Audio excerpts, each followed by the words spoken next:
Today we're going to be making something beautiful with resin, but before we get started, we have to mix up our resin. Today we're using my favorite epoxy resin from Let's Resin, and when you get your resin, if it's a 1-to-1 ratio, which is what we're using today, it's going to have two parts, a part A and a part B, and your parts A and B have to be completely equal. So we're pouring in our part A now. And I was working on quite a few projects when I made this, so I am mixing up 16 ounces. But if you're just starting out with resin, you're going to want to mix up about 2 or 4 ounces to start. So if you want to mix up 4 ounces, you're going to do 2 ounces of your part A and 2 ounces of your part B, which is this part here. Or if you wanted to just mix up 2 ounces, you would do 1 ounce part A and 1 ounce part B. It's equal parts A and B.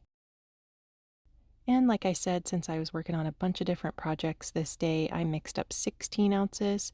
So I did 8 ounces part A and 8 ounces part B, making 16 ounces total. You want to make sure your parts A and B are completely equal or your resin will not set up properly. So we're going to mix this up for 3 minutes, and I like to mix very slowly. Scrape the bottom of the cup, scrape the sides of the cup, scrape off your stir stick. I like to use a spatula to stir up my resin. The wooden stir sticks are not sealed or treated in any way, so they will leak air bubbles into your resin, and that can be a pain to deal with, especially if you're just starting out with resin. So I recommend using a silicone spatula or a plastic spatula like this one I'm using right here. So we're just mixing, and you could also do a figure 8 motion when you're mixing too. A lot of people do that when they mix up their resin. And if you're just starting out with resin, you want to make sure you start on a smaller scale. So do 2 or 4 ounces to start out, and just make smaller projects until you get comfortable making bigger projects and mixing up large amounts like this. So we mixed it up for 3 minutes, and now we're going to pour that mix into a new clean cup.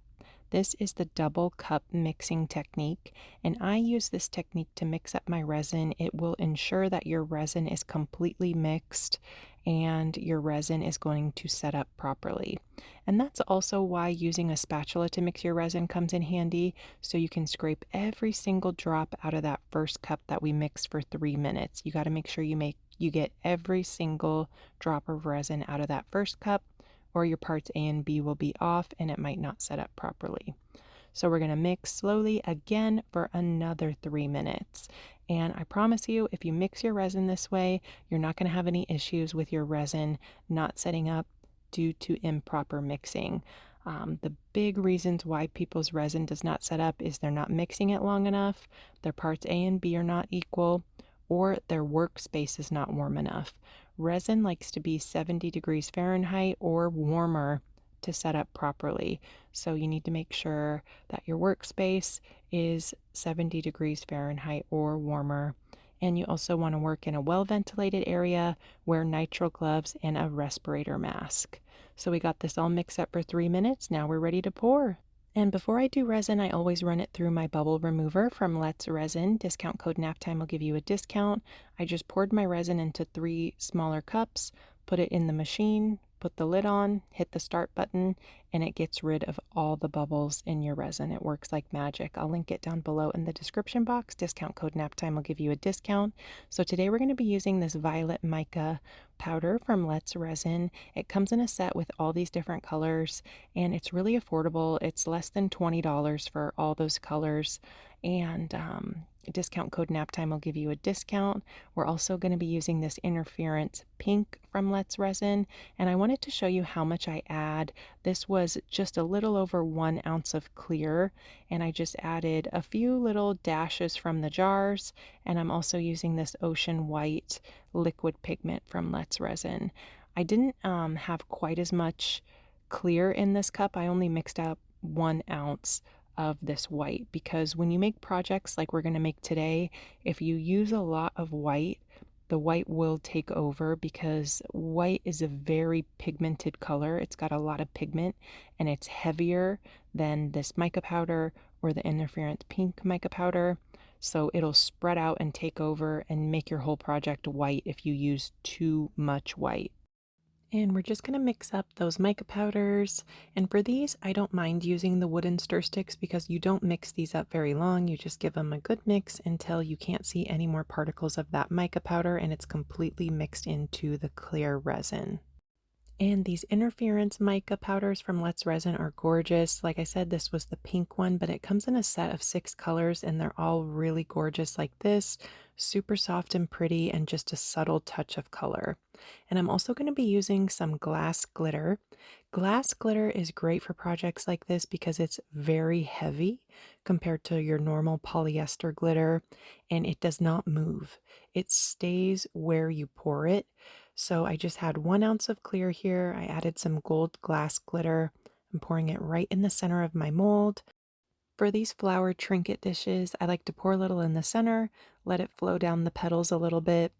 And then once it's done flowing, I add a little bit more along the petal lines of the mold, just to kind of give a gold outline to each of the flower petals. And now we're going to pour our resin that we mixed up.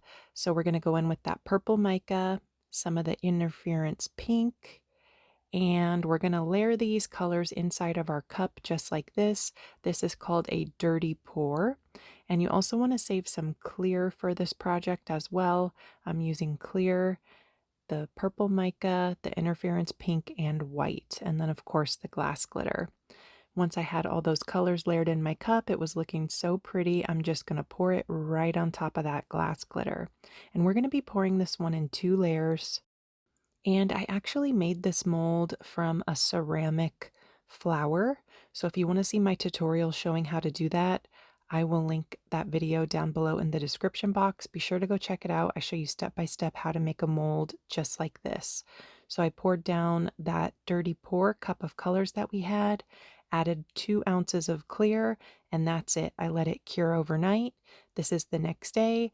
I mixed up 5 ounces of that purple mica, just the purple mica in clear, filled up the mold the rest of the way, and that's going to be it for this project. I'm going to let it cure overnight.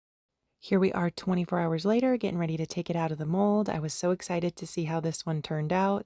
And for this mold, what I do is I just go around the edge, pull down the petals, and then once you get to the last one, it just pops right out really easy. It's really easy to demold this project.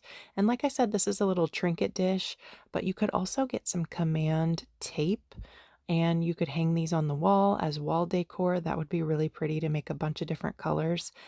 And you can see the white is just a little touch of white. That's why I did not want to use too much white, because if you use too much white, you will end up with an all white flower, which would still be pretty, but not what I was going for. I was going for purple. But here's how it turned out. Let me know what you think. I hope you give this a try. Let me know if you have any questions down in the comments. Don't forget to subscribe to my YouTube channel, Naptime Creations, and go check out a few more of my other videos. Thanks for watching. Bye, guys.